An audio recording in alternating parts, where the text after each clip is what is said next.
ಶ್ರೀ ಗುರುಭ್ಯೋ ನಮಃ. ಹರಿ ಓಂ. ಶ್ರೀ ಗುರುಚರಿತ್ರೆ ಅಧ್ಯಾಯ 6. ಶ್ರೀಪಾದ ಸ್ವಾಮಿಗಳು ಭಕ್ತರಿಗೆ ಮಾರ್ಗದರ್ಶನ ಮಾಡಲು ತೀರ್ಥಕ್ಷೇತ್ರಗಳನ್ನು ಸಂದರ್ಶಿಸುತ್ತಾ ಅನೇಕರನ್ನು ಅನುಗ್ರಹಿಸುತ್ತಾ ಗೋಕರ್ಣ ಕ್ಷೇತ್ರದಲ್ಲಿ ಕೆಲವು ಕಾಲ ನಿಂತರು.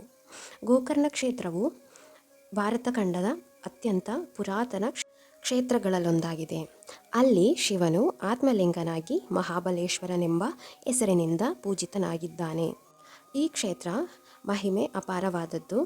ಹಿಂದೆ ಮಹಾಶಿವ ಭಕ್ತೆಯಾದ ಕೈಕಾಸ ದೇವಿಯು ತನ್ನ ಮಗನಾದ ರಾವಣನನ್ನು ಶಿವನ ಆತ್ಮಲಿಂಗವನ್ನು ತಾರೆಂದು ಕೋರಿದಳು. ತಾಯಿಯ ಮಾತಿನಂತೆ ರಾವಣನು ಶಿವನನ್ನು ಕುರಿತು ತಪಸ್ಸನ್ನಾಚರಿಸಿ ಮೆಚ್ಚಿಸಿ ಆತ್ಮಲಿಂಗವನ್ನು ತಂದನು. ಕೈಲಾಸದಿಂದ ಆತ್ಮಲಿಂಗವನ್ನು ತೆಗೆದುಕೊಂಡು ಲಂಕೆಗೆ ಹೊರಟ ರಾವಣನು ಸಾಯಂ ಸಂಧ್ಯೆಯ ವೇಳೆಗೆ ಗೋಕರ್ಣವನ್ನು ತಲುಪಿದನು. ಇದನ್ನರಿತ ದೇವತೆಗಳು ಗಣಪತಿಯನ್ನು ಬಾಲಕನ ವೇಷದಲ್ಲಿ ಅಲ್ಲಿಗೆ ಕಳುಹಿಸಿದರು.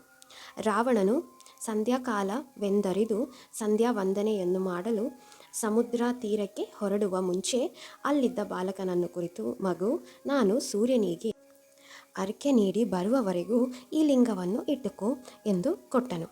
ಬಾಲಕನು ತಾನು 3 ಸಲ ಕೂಗುವುದರೊಳಗೆ ಬಾರದಿದ್ದರೆ ನಾನು ಶಿವಲಿಂಗವನ್ನು ಕೆಳಗಿಡುವುದಾಗಿ ಬೆದರಿಸಿದನು. ರಾವಣನು ಬೇಗನೆ ಸಂಧ್ಯಾವಂದನೆ ಮುಗಿಸುವುದರೊಳಗೆ ಗಣಪತಿಯು ಶಿವಲಿಂಗವನ್ನು ಸಮುದ್ರದ ಮರಳಿನ ಮೇಲಿಟ್ಟನು. ಸಂಧ್ಯಾ ವಂದನೆ ಮುಗಿಸಿ ಸಮುದ್ರ ತೀರಕ್ಕೆ ಬಂದ ರಾವಣನಿಗೆ ತುಂಬ ಕೋಪವೂ ದುಃಖವೂ ಆಯಿತು. ಬಾಲಕನು ಸುತ್ತಮುತ್ತ ಎಲ್ಲಿಯೂ ಕಾಣಿಸಲಿಲ್ಲ.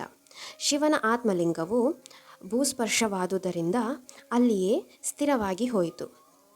ಪರಾಕ್ರಮಿಯಾದ ರಾವಣನು ತನ್ನ ಬಲವನ್ನೆಲ್ಲ ಪ್ರಯೋಗಿಸಿ ಶಿವಲಿಂಗವನ್ನು ಮೇಲೆ ಕೆಬ್ಬಿಸಲು ಪ್ರಯತ್ನ ಮಾಡಿದ್ದರೂ ಅದು ಸಾಧ್ಯವಾಗಲಿಲ್ಲ.